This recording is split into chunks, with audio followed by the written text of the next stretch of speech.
नाज़रीन, capital views के साथ मैं हूँ ज़ुबायर खान और मेरे साथ मौजूद हैं सीनियर तज्ज़ियाकार मुनीर शाह साहब। सर, कैसे हैं आप? अल्हम्दुलिल्लाह।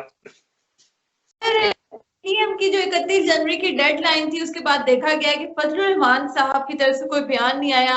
बड़ी गहरी खामोशी है। इस खामोशी की वजह क्या है? खामोशी की वजह है इसके थोड़ा सा पहले बैकग्राउंड जाना पड़ेगा, फिर आपको आखिर पे समझ आ जाएगी। फौज को सियासी मामलात में ना आने की ज़रूरत है और ना ही सियासी मामलात में घसीटने की कोशिश करनी चाहिए। That is all I think. इस नौयत के इल्ज़ामात लगाए जा रहे हैं, उनका जवाब देना उनमें कोई वजन नहीं, कोई बैकडोर कॉन्टैक्ट कोई फौज का कोई है, absolutely not, there is no such. मैंने जिस तरह कहा कि हम we want to stay out, India रहा हूँ, मुझे उसकी कोई वजह नज़र नहीं आती कि इंडिया में। और अगर पेट्रोल वो आना चाहते हैं तो हम इंशाल्लाह उनको चाय पानी पिलाएंगे, अच्छा उनको लुक आफ्टर करेंगे। आज फौज के कर्नल ने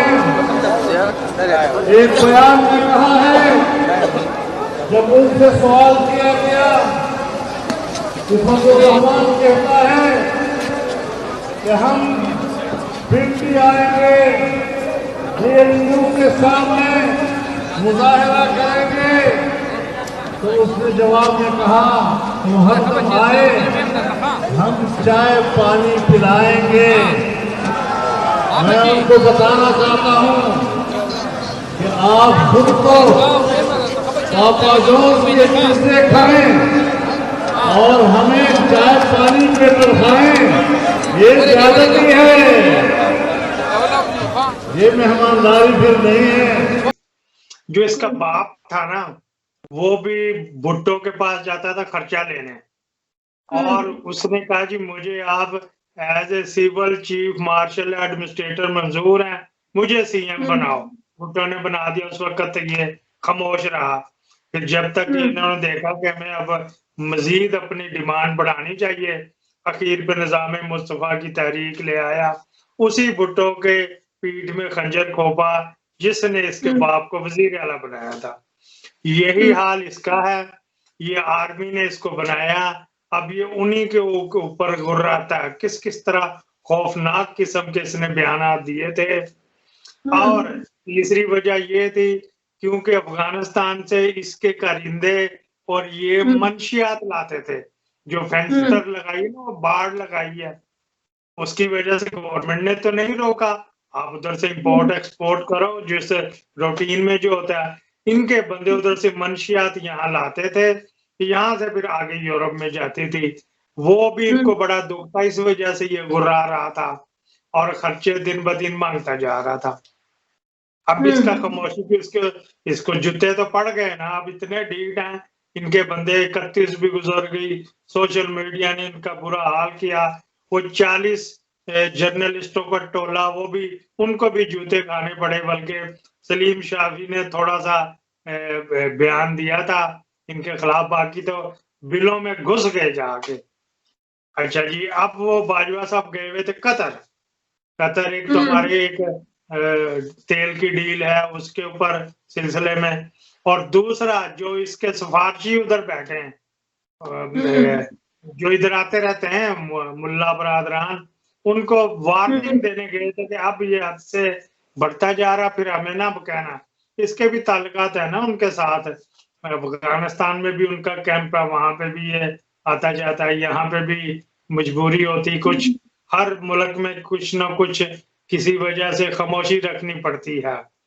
फिर उनको जब वार्निंग दी है तो कहे ठीक है जी, इसको खड़का के रखो। अब देखो उसके खिलाफ इंक्वायरियां भी जब शुरू हुई, इसको पता लग गया कि मेरे पीछे जिनकी शफकत का हाथ था, जो मुझे खर्चा पानी देते थे, उन्होंने तो हाथ उठा लिया, मैं तो अकेला रह गया। अब इसने खुद भी मरा और नवाज शरीफ और पीपल पार्टी को भी मरवा दिया इलेक्शन कमीशन में जाके। मरियम तो नाबालग है इस पॉलिटिक्स में, उसको तो अलग बे नहीं पता।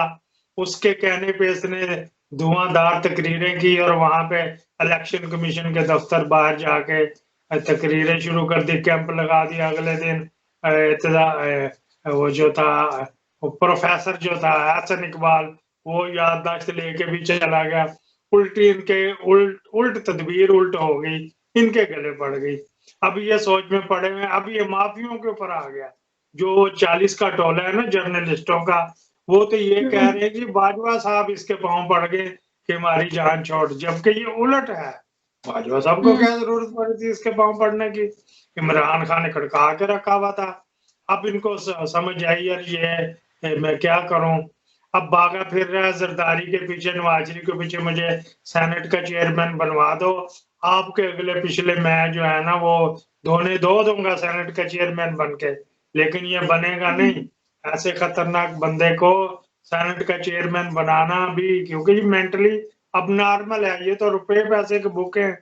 कल को हमारे सदर अलवी साहब किसी बैरून मुल्क दौरे पे जाते हैं तो ये अगर एज ए चेयरमैन हलफ उठाएगा,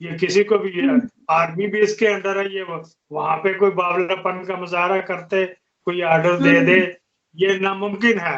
ये सेनेट का चेयरमैन कभी भी ना बनने देंगे। और मैं जाती तौर पे कहता हूँ इस जैसे खबीस शख्स को, इस जैसे लालची शख्स को सेनेट का चेयरमैन नहीं बनाना चाहिए। हाँ, धक्के खाता रहे, सेनेट में चला जाए, सेनेटर बन जाए, वो तो पहले भी बन सकता था।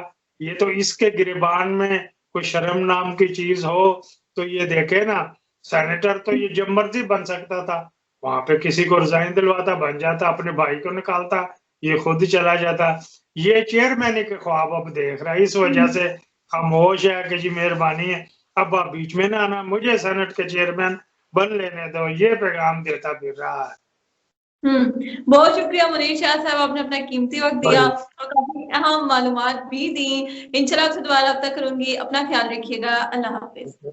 अल्लाह हाफिज। तो दुश्मन भी जानते हैं कि लाहौरियों ने आज मीनारे पाकिस्तान के साए में एक नई तारीख रकम की है।